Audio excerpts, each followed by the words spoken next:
আসসালামু আলাইকুম, welcome to আইসেট daily blog. নতুন একটি ভিডিওতে আপনাদের সবাইকে স্বাগতম। তো এখানে হচ্ছে যে আমি মূলত আমার করলার জমির জন্য বীজতলা তৈরি করব। আমি এখানে ট্রেতে বীজ পাতাবো। তো ট্রেতে বীজ পাতানোর আগে এখানটা আমি একটু ভালোভাবে ধুলো ধুলো করে নেবো, যাতে আপনার পানি যখন আমি ট্রেতে দেবো মাটিটা যেন শোষণ করে নেয়। আর পরবর্তীতে দেখা গেছে আমার গাছে পানি জমে থাকবে না। আর এটা হচ্ছে আমি ছায়া জায়গায় নিয়েছি, এটা হচ্ছে আমার বাড়ির কিচেন গার্ডেন বলতে পারেন। এইখানে আমার রান্নার যত সবজি প্রয়োজন আমার প্রতিদিনের চাহিদা পূরণ করে এখান থেকে 80 ভাগ এখান থেকে পূরণ হয়। তো আমি কথা না বাড়িয়ে কাজ করে দেখাই। আর যারা নতুন আছেন আমার চ্যানেলে, তারা অবশ্যই আমার ভিডিওটিতে একটি লাইক সাবস্ক্রাইব করে দিয়ে দেবেন, কেননা আমার ভিডিওগুলো বেশিরভাগ হচ্ছে কৃষি রিলেটেড হয়ে থাকে। আমার দৈনন্দিন কাজের কিছু ভিডিও হয়ে থাকে।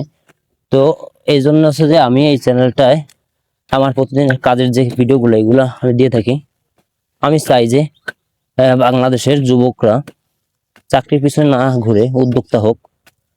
এখন যারা বেকার আছে, যারা গ্রামে আছে, তারা বেশিরভাগই আপনার চাকরি এই পাইতে আর কি মামুখুলো ধরতে হয়। তো বর্তমান বাংলাদেশে কি হয় আল্লাহ জানে। তো ভাই, কথা না বাড়িয়ে মূল কথা ফিরে যায়।